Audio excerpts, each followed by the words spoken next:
सभी योग प्रेमियों को मेरा नमस्कार। मित्रों, आप सभी लोगों का स्वागत है। हम सभी लोग जानते हैं कि कोरोना संकट अभी लंबे समय तक चलने वाला है। यह कोविड-19 का दौर कब खत्म होगा कोई भी निश्चित रूप से नहीं बता सकता। एक्सपर्ट यह कह रहे हैं कि इसके साथ आपको जीना सीखना होगा। आप अपने इम्यून सिस्टम को स्ट्रांग रखिए, अपने शरीर की रोग प्रतिरोधक क्षमता को मजबूत बनाइए, जिससे आप किसी प्रकार के वायरस से बचे रहें। तो ऐसे में मैं आज आपको कुछ योगासन और प्राणायाम बताने जा रहा हूँ। साथ ही साथ कुछ खान पान की आदतों के बारे में बताऊंगा कि कैसे हम थोड़ा सा परिवर्तन करके, थोड़ा सा योगाभ्यास करके अपने शरीर की रोग प्रतिरोधक क्षमता को बढ़ा सकते हैं और ऐसे किसी भी प्रकार के इन्फेक्शन से अपना बचाव कर सकते हैं। इसमें सबसे पहले मैं आपको बताऊंगा सूर्य नमस्कार। सूर्य नमस्कार एक परफेक्ट अभ्यास है।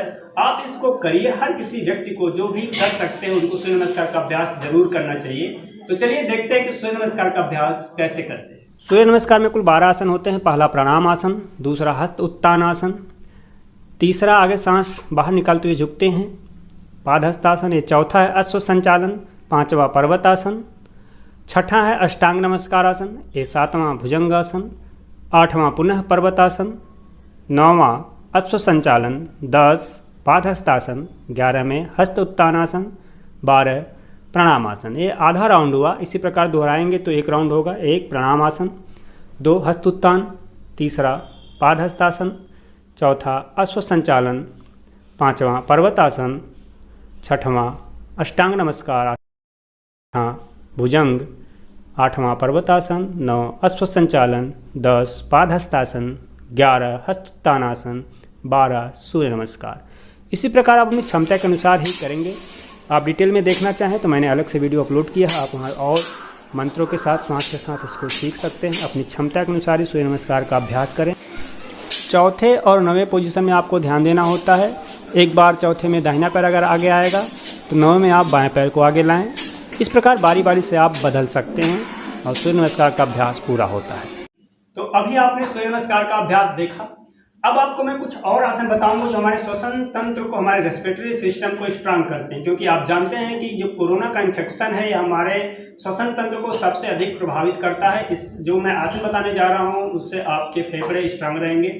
तो इसमें, इस कड़ी में सबसे पहले आपको बताऊंगा मैं भुजंगासन। करने में आसान है। आपने सूर्य नमस्कार के अभ्यास में भी इसको 7वें नंबर पे किया है, भुजंगासन का अभ्यास। तो इसको आप अलग से भी करेंगे। करना कैसे है,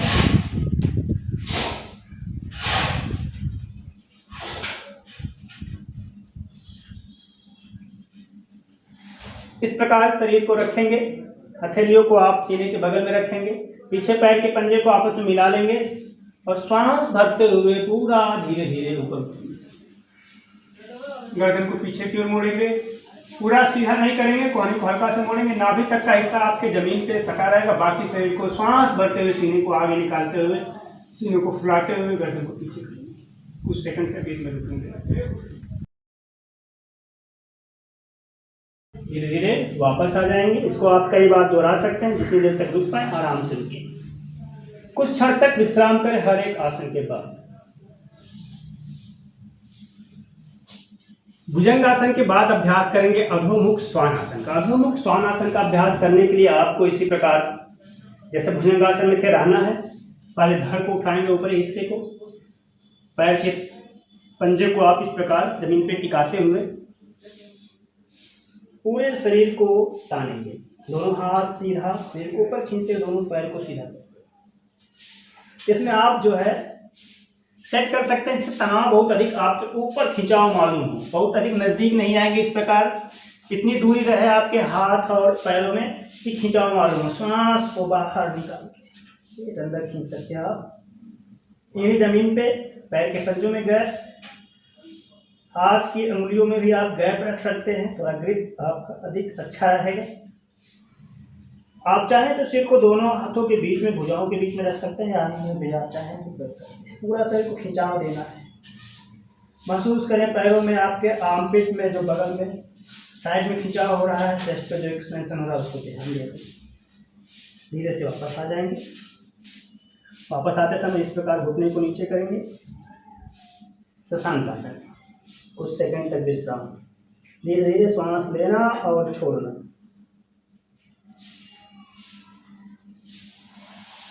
अधोमुख स्वानासन का अभ्यास। बहुत लाभदायक है हमारे लंग्स के लिए, साथ ही साथ हमारे लिम्फेटिक नोड के लिए। जो हमारे लिम्फेटिक सिस्टम है, लिम्फ, हमारे बहुत सारे लिम्फ नोड पाए जाते हैं आर्मपिट में, इनकी संख्या बहुत अधिक यहाँ पे होती है, हमारे साइड में, गर्दन में। तो इन जगहों पे लिम्फ नोड पाए जाते हैं जहाँ स्टोर होता है WBC, और लिम्फेटिक सिस्टम के जरिए सर्कुलेट करता है WBC। इसीलिए ऐसे आसनों का अभ्यास मैं आपको बता रहा हूँ। अधोमुख श्वानासन का अभ्यास था। अब मैं आपको बताने जा रहा हूँ ऊष्ट्रासन। अगर आप ऊष्ट्रासन नहीं कर पाते हैं तो अर्ध ऊष्ट्रासन कर सकते हैं, इसका जो थोड़ा आसान सा वेरिएशन है। अर्ध ऊष्ट्रासन के लिए आपको घुटने केवल इस प्रकार खड़े हो जाना है, कमर पे हाथ रखेंगे। जिनको हाई ब्लड प्रेशर हो वो लोग नहीं करेंगे, जिनको हार्ट की कोई प्रॉब्लम है वो लोग भी नहीं करेंगे, जिनको चक्कर आता है वो भी ध्यान देंगे, क्योंकि इसमें चक्कर कई बार किसी लोगों को आ जाता है। श्वास भर के आप ऐसे आपकी थाई और आपका जो पैर है ये राइट एंगल बनाए, 90 अंश का कोण, यानी एल शेप रहे, बहुत पीछे नहीं जाना है, इसमें ऐसे सीधा रहना है। कमर पे हाथ रख के श्वास भर के पीछे क्यों झुकेंगे, जितना आराम से आप झुकना है। अर्ध ऊष्ट्रासन, छाती को पूरा फैलाव देंगे, कंधे को पीछे खींचेंगे, श्वास भर के। आपको लगे कि आपके सीने में तनाव हो रहा है, आपके लंग्स में फैलाव हो रहा है। धीरे धीरे वापस आएंगे, बैठ जाएंगे। अर्धऊष्ट्रासन था। अब मैं आपको ऊष्ट्रासन बता रहा हूँ, वैसे ही जाना है। पैरों में आप चाहे गैप कर सकते हैं, घुटने में गैप कर लेंगे, करने में थोड़ा आसानी रहेगी। इस बार घुटने को आपको वैसे टिकाते हुए पैर से एड़ी को पकड़ना है दोनों तरफ, पीछे नहीं आना, बहुत ध्यान देना है, आगे तनाव रहेगा ताकि सीने में फैलाव हो। कुछ सेकंड तक रुकने के बाद वापस आ जाएंगे। आप पीछे झुके थे, एक बार फिर इसमें आगे आप झुक जाएंगे।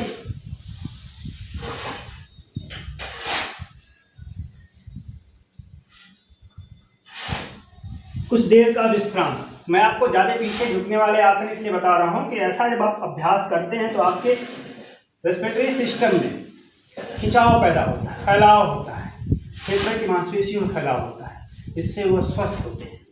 इसलिए जब भी आप पीछे झुके, आगे झुकने वाले आसन जरूर करने चाहिए, क्योंकि लगातार पीछे झुकने वाले अगर अभ्यास करेंगे आसनों का तो आपको पीठ में कुछ दर्द भी महसूस हो सकता है, इसलिए इस बात का ध्यान दें।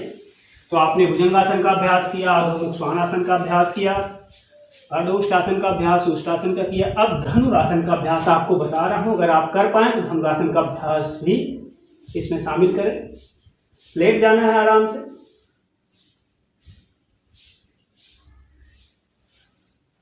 दोनों पैर को घुटने से मोड़ेंगे, हाथ को उठाएंगे।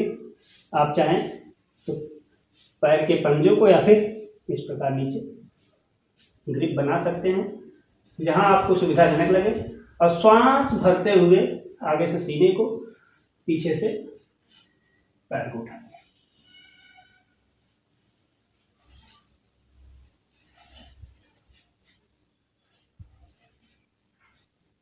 धीरे वापस आ जाएंगे, श्वास बाहर निकालते हुए। आप इसको दोहरा भी सकते हैं, धनुरासन का अभ्यास।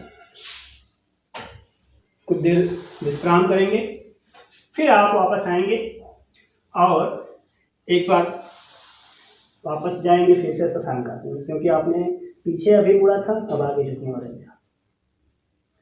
हर बार यह जरूरी रहता है, आगे झुकने वाले के बाद पीछे झुकने वाले आसन, दाएं झुकने वाले के बाद बाएं झुकने वाले आसन। इस प्रकार कॉम्बिनेशन जरूर रहे, नहीं तो आपको फिर योग में दर्द कहीं कहीं खिंचाव हो सकता है। व्हाइट ब्लड सेल्स हमारे थाइमस में, स्प्लीन, बोन मैरो और लिम्फेटिक नोड में स्टोर रहते हैं, इसीलिए ऐसे अभ्यास बहुत कारगर होते हैं पूरे लिम्फेटिक सिस्टम को एक्टिवेट करने के लिए और अधिक सक्रिय बनाने के लिए। तो अभी आपने इसका अभ्यास किया। अब आपको चक्रासन का अभ्यास बताने जा रहा हूँ। ये भी हमारे लंग्स के लिए बहुत उपयोगी आसन है। हमारे जो लिम्फेटिक नोड हैं आर्मपिट में, वो भी काफ़ी एक्टिवेट होंगे, इससे काफ़ी सक्रिय होंगे, क्योंकि क्रियाशीलता बढ़ेगी। कर पाएंगे तभी करेंगे। बहुत अधिक उम्र के लोग इसका अभ्यास नहीं करेंगे, हाई ब्लड प्रेशर वालों को भी इसका अभ्यास मना किया जाता है। ऐसे आप हथेली को टिकाएंगे, अगर आप देख पा रहे हैं ध्यान से, श्वास भर के पहले आप उठा लीजिए अपने हिप को, फिर हथेलियों को प्रेस करते हुए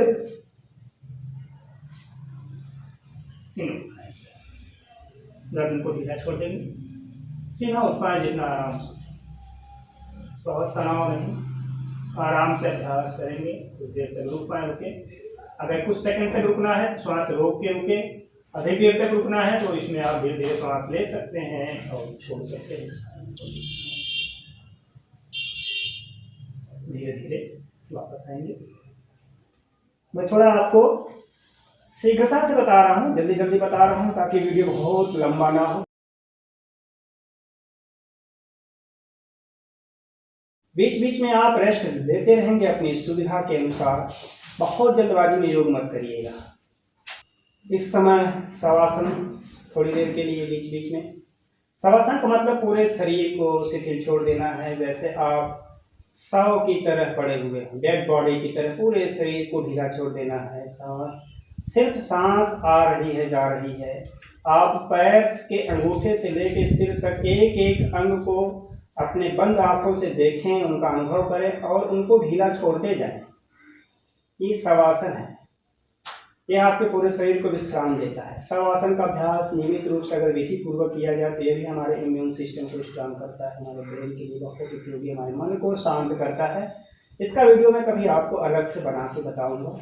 फिलहाल अपने शरीर को पूरा ढीला छोड़ दें सब की तरह, ताकि सारा तनाव खत्म हो जाएगा। तो रीढ़ की हड्डी में कहीं तनाव रहते हैं तो पूरे दोनों पैरों में, दोनों हाथों में, सिर में, गर्दन में, छाती में, पेट में कहीं भी कोई खिंचाव, तनाव, दबाव ना हो, आप रिलैक्स।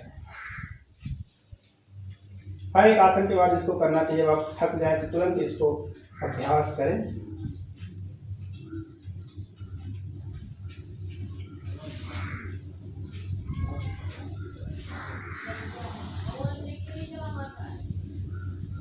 आसनों के अभ्यास के बाद अब मैं आपको कुछ प्राणायाम के अभ्यास के बारे में बताऊंगा।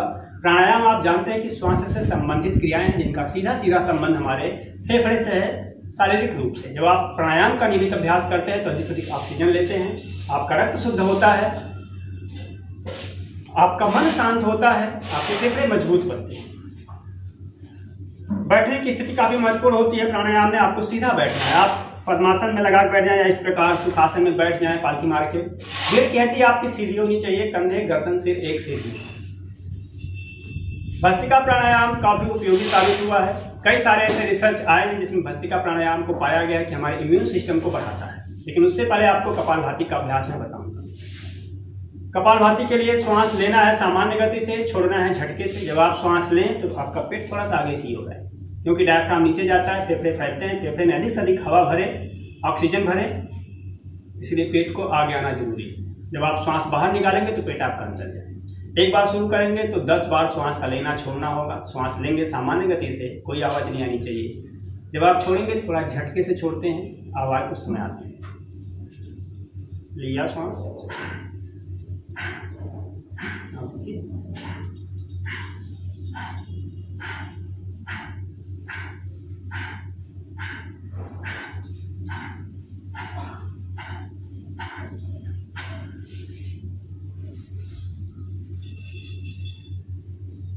प्रयास करें कि एक बार में 10 बार श्वास का लेना छोड़ना हो। यह एक राउंड माना जाएगा। शुरू में आप इसको 5 राउंड कर सकते हैं, धीरे धीरे इसका अभ्यास आप बढ़ा सकते हैं। मैंने एक बार बताया है करके। चेहरे पे कोई तनाव नहीं होना चाहिए। दूसरा प्राणायाम आपको बता रहा हूँ, भस्त्रिका। भस्त्रिका भी कपालभाति से मिलता जुलता है, लेकिन इसमें श्वास का लेना और छोड़ना दोनों तेजी से होता है। देखें कैसे।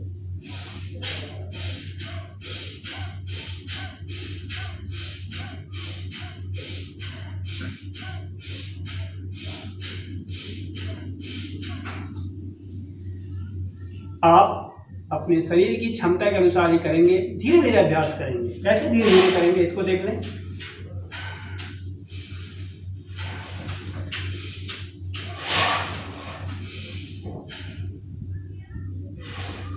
कोई जरूरी नहीं कि आप बहुत तेजी से करें, धीरे धीरे अभ्यास में आगे बढ़ेंगे।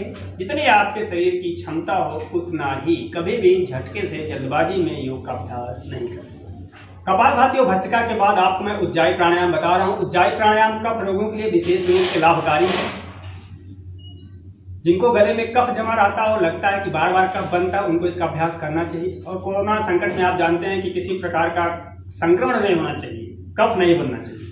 करना कैसे है, आपको श्वास जब आप लेते हैं उज्जाई प्राणायाम में, तो श्वास घर्षण करते हुए अंदर जाता है। घर्षण कैसे करेगी, घर्षण की आवाज़ आती है जब आप गले को संकुचित करेंगे, तब आपको गले को संकुचित करना है। गले को आप संकुचित करेंगे तो श्वास नली भी आपकी संकुचित होगी। उस स्थिति में श्वास आप रगड़ते हुए अंदर ले जाएंगे। देखिए कैसे,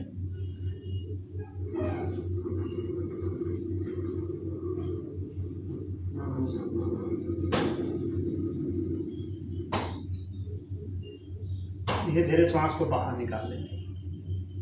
बराबर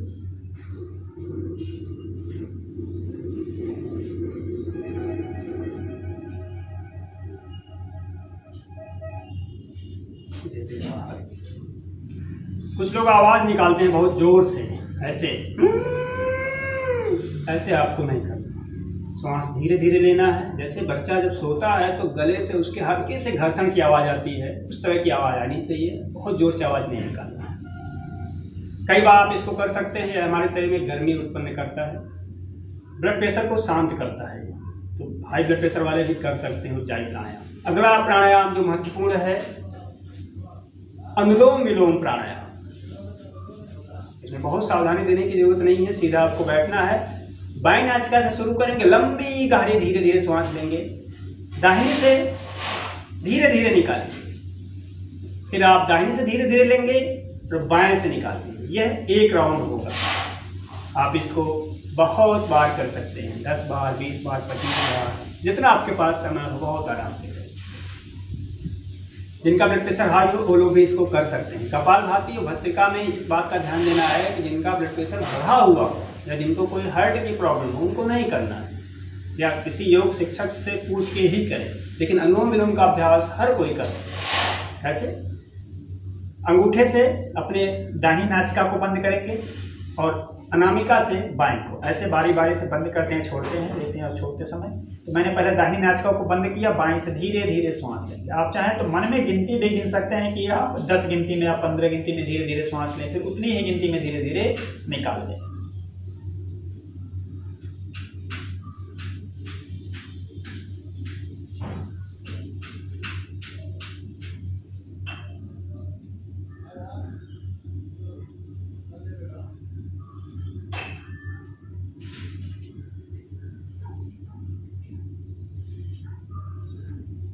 फिर आप दाहिनी नासिका से श्वास भरेंगे, भरने के बाद बाएं से निकालेंगे।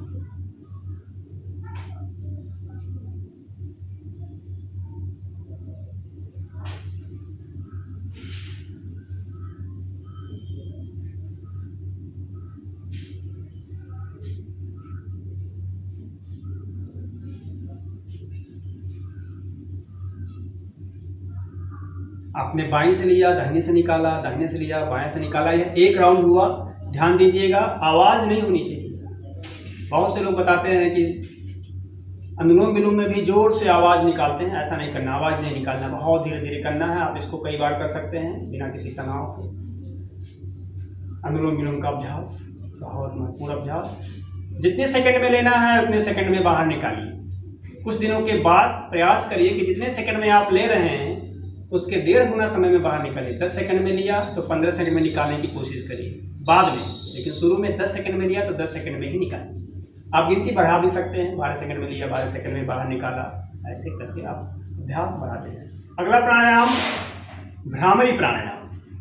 भ्रामरी के लिए आप अपनी तर्जनी अंगुली से या मध्यमा अंगुली से कान को बंद करते हैं ताकि बाहर से कोई आवाज न आए, और नाक से श्वास भरेंगे और श्वास को धीरे धीरे बाहर निकालते समय भंवरे के जैसा गुंजन होना चाहिए,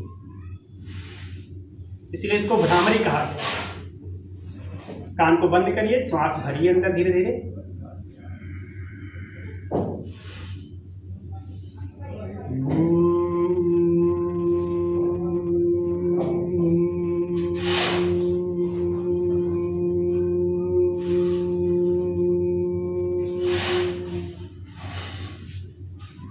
जब आप कान में उंगली डाले हैं तो जहां आप कल्पना करिए कि दोनों बीच में, बिल्कुल आपके मस्तिष्क के बीच में जहां दोनों उंगलियां मिलें, अगर लाइन खींची जाए वहाँ कंपन उत्पन्न हो रहा है, उस कंपन को आपको ध्यान से सुनना है। एक बार देखें।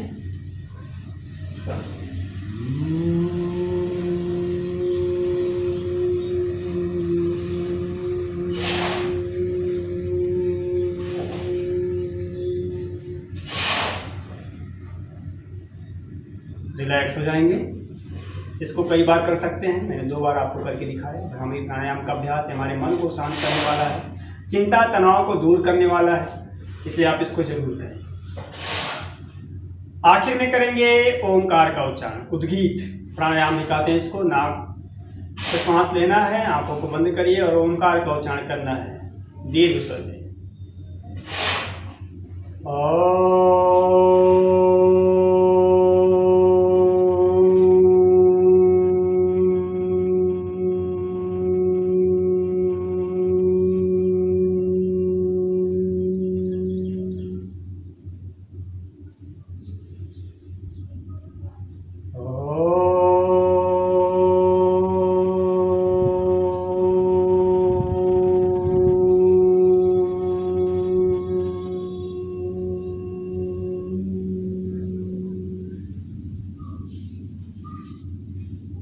ऐसा आप 8 बार, 10 बार, 15 बार, जितनी देर तक चाहें आप करें। जितना करेंगे उतना ही आपको इसमें फायदा मिलने वाला है, आपका मन शांत होने वाला है। अपने समय और ज़रूरत के अनुसार योग का अभ्यास करें। तो मित्रों, अभी मैंने आपको योगासन और प्राणायाम के बारे में बताया। थोड़ा सा खान पान के बारे में बात कर लें कि इस दौरान विशेष रूप से बताया गया है, गाइडलाइंस जारी की गई है कि आपको गुनगुने पानी का सेवन करना है। भले गर्मी का मौसम है, हल्का सा गुनगुना पानी पिए। फ्रिज का पानी एकदम मना करें, बिल्कुल ना पिए, यह आपके लिए नुकसानदेह है। साग सब्जी, ताजी साग सब्जी मार्केट में अवेलेबल है, उसको खाएं। विटामिन सी वाली चीज़ें खाने के लिए कहा जा रहा है, तो ऐसे में आप नींबू, संतरे इत्यादि का सेवन कर सकते हैं। जिंक वाले, जिसमें ऐसे फूड आर्टिकल्स जिसमें जिंक की मात्रा हो, वो भी आप सेवन करें। थोड़ी देर धूप में जरूर बैठे, 10-20 मिनट के लिए, लेकिन सुबह, दोपहर में नहीं। सुबह सुबह जब सूर्योदय का समय, उस समय नंगे बदन, खुले बदन आप छत पे टहलें, धूप में बैठें और धूप में योगाभ्यास करें। हल्की सी धूप में, मैं तेज धूप की बात नहीं कर रहा हूँ, तो आपको और अधिक लाभ मिलेगा। भोजन खूब चबा चबा के करें। योगाभ्यास के साथ साथ आहार पे ध्यान देना जरूरी है।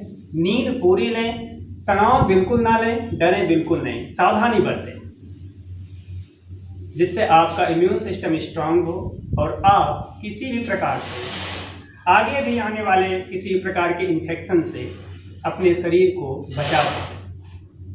मैंने जितने भी आज आपको आसन और प्राणायाम बताए हैं, सबका अलग अलग वीडियो बना के अपलोड किया है इसी चैनल पे, योगा विद रमन पे। आप वहां से सीख सकते हैं और अच्छे ढंग से। आपके मन में और भी कोई प्रश्न हो तो आप कमेंट सेक्शन में जाके पूछ सकते हैं। मैं आशा करता हूं कि आप अपने दैनिक दिनचर्या में योग को जरूर अपनाएंगे, योगाभ्यास करेंगे और अपने दोस्तों को, अपने शुभचिंतकों को प्रेरित करेंगे कि वो भी योग का अभ्यास करें। आप स्वस्थ रहें, खुश रहें, इसी मंगल कामना के साथ नमस्कार, हरि ओम।